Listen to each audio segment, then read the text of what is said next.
Muitos têm sido covardes, não têm se posicionado. Muitos têm negligenciado o papel, a posição, a postura que Deus te colocou para ser, para assumir na vida, assumir naquela família, assumir naquele trabalho. Te colocou lá para você ser diferente, para você levar aquelas pessoas a um nível mais alto e não você ficar lá no mesmo nível com vergonha e se submetendo a coisas que você não deveria se submeter. Isso é a falta de identidade. Por que a sociedade está essa bagunça? Porque muitos cristãos ficaram anos e anos sem se posicionar com firmeza, assistindo novela, se separando, traindo, relativizando a palavra, não querendo saber de igreja, ignorando os filhos. Por que está essa bagunça? A gente vive uma desgraça hoje em dia, mas isso já começou há 20, 30 anos. Um monte de homens fracos, que não se posicionaram mais, que foram deixando a mulher ocupar o espaço, depois perdeu o respeito, não fez o que tinha que fazer, não se posicionou. Vai reclamar do quê? Não se posicionou. Não tinha um coração firme inteiro, mas um coração dividido, com uma mente dividida, tudo dividido. Então, se a vida, se a família não está como deveria estar, não está correta, é porque faltou o quê? Posicionamento firme. Teve uma mulher que me procurou um tempo atrás, que ela estava contando da dificuldade que está o filho dela, né? Não se posiciona também, né? Esses dias chegou, vai na igreja, né? Numa outra igreja, e esses dias chegou cheirando bebida, e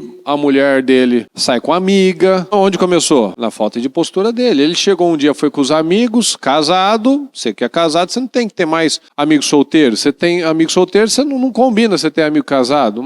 A vida vai mudando. Você tem que saber o que você vai fazer. Não dá. Mas o cara que é casado, mas quer ter a vidinha de solteiro dele. Se envolveu sem personalidade, sem identidade. Foi lá, bebeu, chegou em casa, deu um péssimo exemplo para a mulher. Não é um homem que se posiciona. A mulher também quer dar o troquinho e o cara é fraco. Saiu com as amigas e essa bagunça. E chegou bêbada também, e ele ainda teve que buscar para passar essa segunda humilhação. Aí a mulher falando, né? Puxa, eu oro com ele, eu falo com ele. Eu falo, e seu marido? Meu marido, ele tem vergonha, ele acha que ele não tem credibilidade de falar nada. Por quê? Ele não é um bom homem, um bom pai e tal? Não, ele é maravilhoso. Só que ele também é desviado da igreja. Só que ele também de vez em quando bebe. Ele é um bom pai, ele nunca fica bêbado. Mas ele não tem cara para ir lá. Uma bagunça, mas dentro da igreja. Aí eu falei para ela, puxa, é mais fácil ele se omitir, ele se calar, ele se sentir um sem moral, do que ele se posicionar, do que ele vir com a senhora para a igreja, do que ele parar de beber, do que ele chegar lá naquele filho, rapaz, isso não é a vida para você. Porque nisso, pelo menos, a mulher garante. Diferente do que o rapaz está fazendo, ele sempre viveu para a família. Então, pelo menos isso ele podia falar. Mas como ele tem falhas em outras áreas, ele não se vê com cara de cobrar o outro, como se ele não tivesse moral. Então, nós precisamos analisar isso. Ao invés de eu me posicionar, eu fico falando que eu não sou exemplo. Ao invés de eu lá me posicionar e mudar e fazer o que é preciso, eu me tiro mais ainda, eu me excluo mais ainda, eu me omito mais ainda. E depois eu vou reclamar do quê? Depois os filhos estão nessa bagunça, vai acabando o casamento, e depois neto vai entrando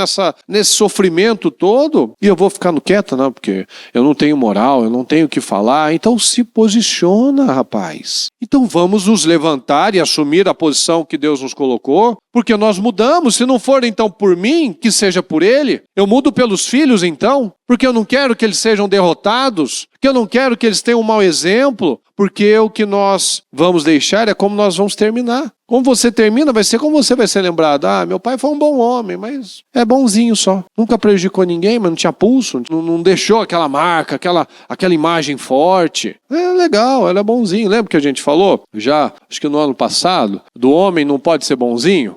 Que ele tem que ser o quê, pessoal? Perigoso, mas controlado. Um homem bonzinho. Bonzinho não faz mal a ninguém. E não é pra você fazer mal mesmo, mas você tem que ter o limite. Você tem que ter autoridade. Você tem que saber até onde vai uma coisa, daqui não passa, é fronteira. A gente sempre fala que Jesus é cordeiro e também é leão. Então ele tinha um lado bonzinho dele, mas ele era limite. Ele era leão. Ele botava o pé. Não, aqui não vai. É isso que nós temos que entender. Um homem, ele tem que ser perigoso, mas controlado. O perigoso, segundo a palavra, obviamente, não é o cara que dá um pé do ouvido na esposa, não é isso, não é isso. Mas saber se posicionar, ser o cabeça. Não fazer parte, o avulso, igual aqueles caras que às vezes sai, ele não escolhe nada o que ele vai comer. Não, o que você quiser tá bom. Vai passear, não, o que você quiser tá bom. Aí só a mulher fala, só a mulher decide e ele fica lá do lado, meio assim, meio corcunda, e chega a hora só de passar o cartão, pagar a conta. Mas a culpa é de quem? É dele mesmo.